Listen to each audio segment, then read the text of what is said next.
temporarily trading more pieces. Knight takes pawn comes in, you're forking the queen, he picks it up. And at first sight, it looks like the a4 pawn is hanging and it's weak, but look at the pawn on the other end of the board. Who's going to stop this from queening? Magnus doesn't even care about the a4 pawn. He says, take it. I'm going to queen my h-pawn. h7 hasn't been played, but it's the move that I'm expecting.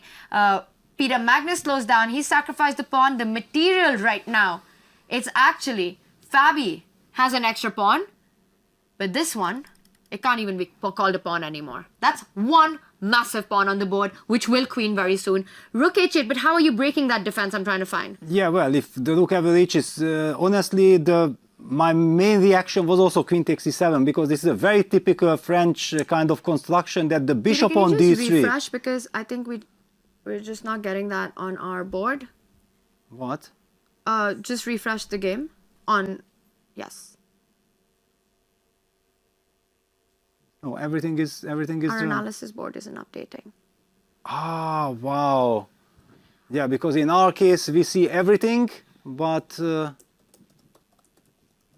we hope that it will be resolved. I would just want to highlight that this queen takes e7 was so natural, because this bishop on d3, this is a monster, yeah, connected with this h6 pawn, and when this pawn gets to h7 and that bishop from d3 protects the pawn, it means that white only needs to activate his rook, and if he activates his rook to get to g8, then it's automatically game over. The reason why it's not that Caruana was not hunting that pawn to count the pawns, he had a clear purpose that he wants to challenge that monster bishop on d3 with a6, bishop b5, because if he could trade those bishops, then he can survive. But is he in time? It does seem to me like he is just missing one tempo. Nicholas, what is the correct evaluation? Well, the computer is clearly saying that white is winning, so a6 now. Okay, let's have a look at this. Rook takes g5, bishop b5, this must be the idea. But in the end, you will end up in a, I think, very bad rook endgame. So, for example, rook takes, or let's maybe grab this bishop first, weaken the black structure. That makes a lot of sense. Now, let's take on g4. Okay, the rook probably goes behind. But I would think that I just put my king on b2. I thought that was natural. I see why. I want to come up with the king, but I cannot go much further. There's always a check coming, so maybe I should go to the other side. So there's still some details for sure to be figured out. He takes on g5. He takes on g5, so he might be going down this route, but it seems like the black pawns are too weak here. And also I can even bring my pawn to h7 if I want to. So this should be a win, this rook endgame, but this must be the best hope for Fabi to go into this. Bishop b5 on the board. Yeah, bishop b5, Magnus is taking his time. He still has 10 minutes. This is more than enough, because this is a very clear endgame.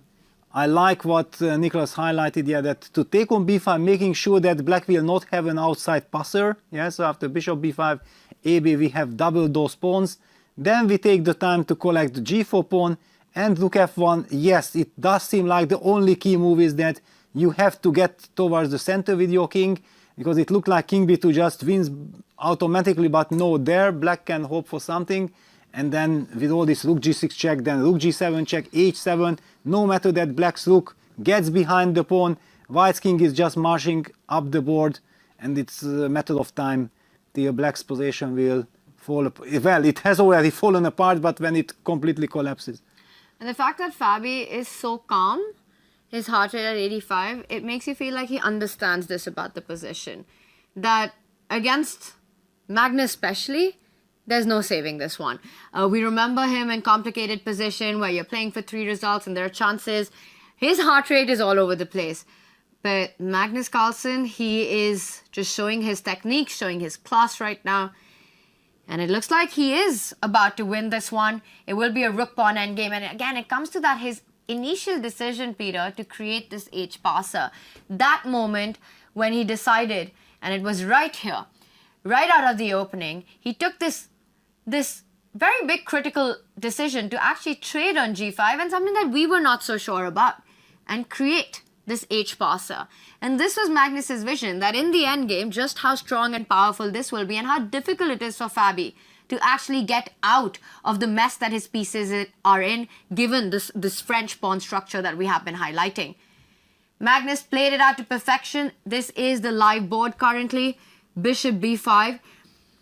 Trying to find the most precise way forward.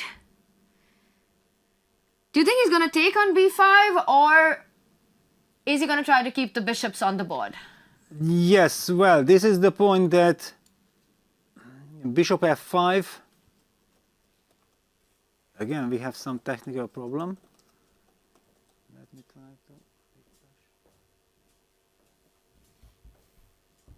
No, so let's focus on the live board. Yes. Yeah, exactly. If we can actually zoom into even the players, and we've got our live board on the bottom right there.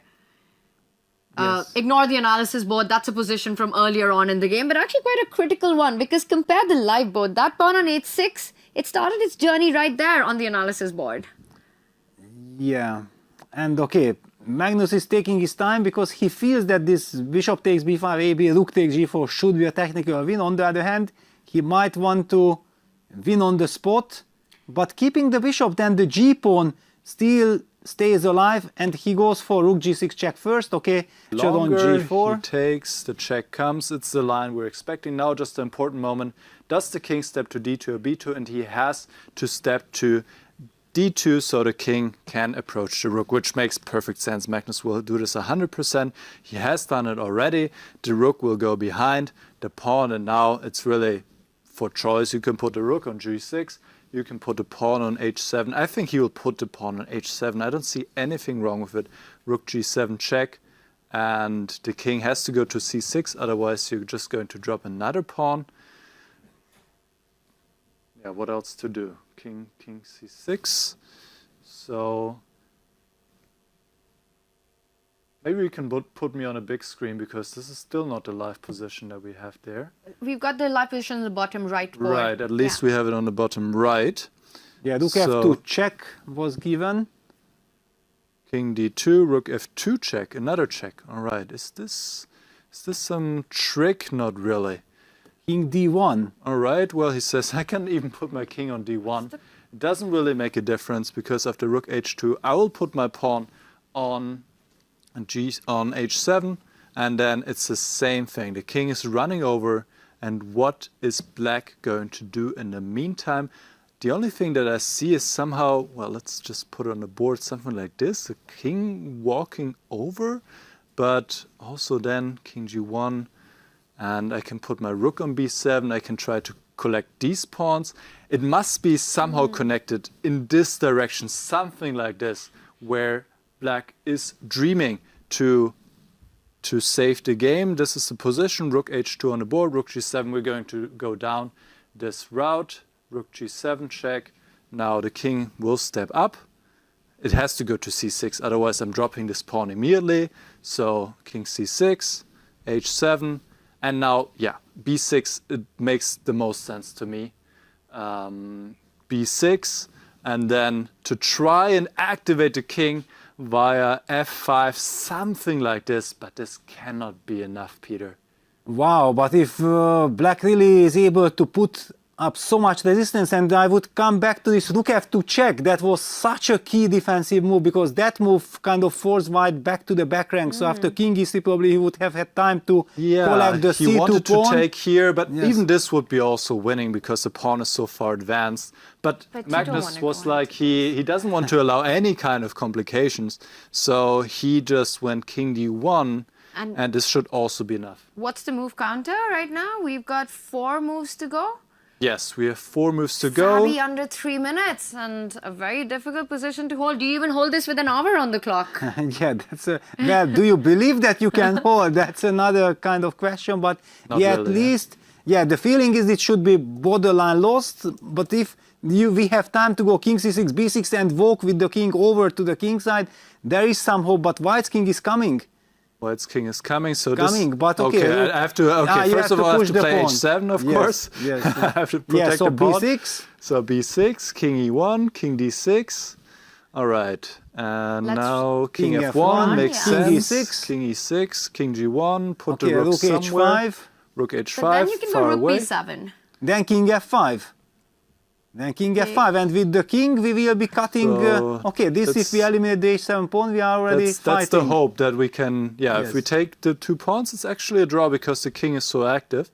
But of course, white doesn't have to take immediately. But this is where the hope lies. Yeah. Somehow that you can hold this position, King F2, and somehow stop the white king from advancing. Yeah, this king on F5, stopping white from reaching the G4. If white's the king gets to G4, then it's automatically over. Let's go to our live board, our live position right now. Yes, of course. Let's We've- go there. King C6, H7. So not much has happened. Not much has happened, but Fabi's now under a minute and a half.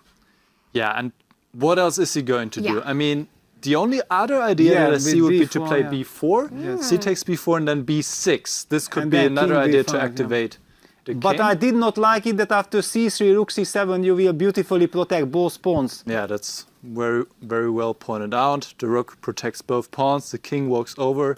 No, this is just Yeah, too so- easy. Too easy for white. So Yeah, he so needs this B6 to... and then king marching Yes, back towards it. B6, This is King the only E1, and he chance. will go for King D6. And they will make time control. And we see the... Oh, now Wow, he goes plays for B4 Okay, after this all. this is then good news for Magnus because then it's just straightforward, isn't it? It should be straightforward. C takes B4, of course, will be played. King B5. And... he wants to come in with the king via this route. Yeah, this is his hope somehow.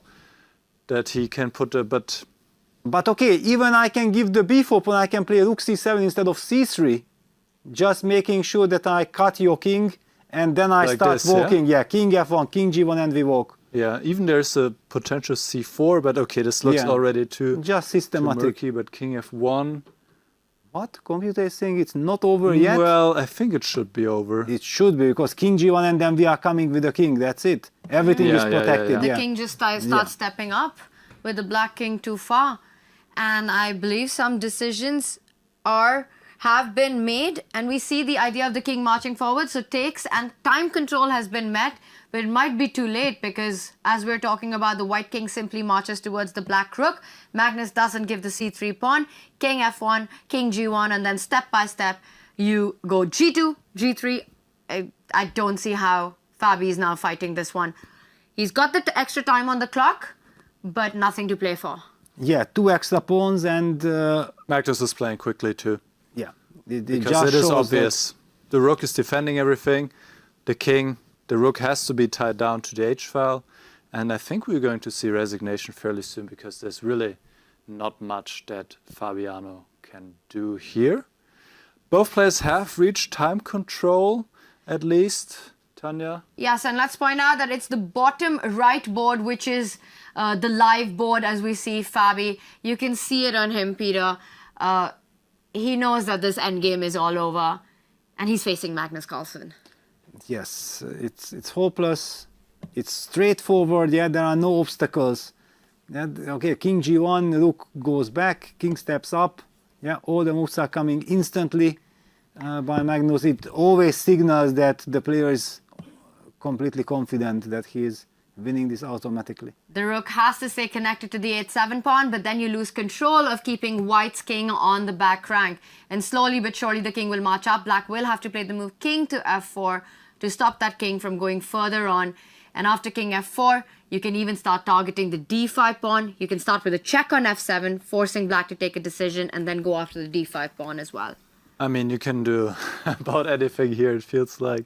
Yeah, giving a check. And you said if the king steps to g5 or g4 to even go after this pawn. Is that right? Yes.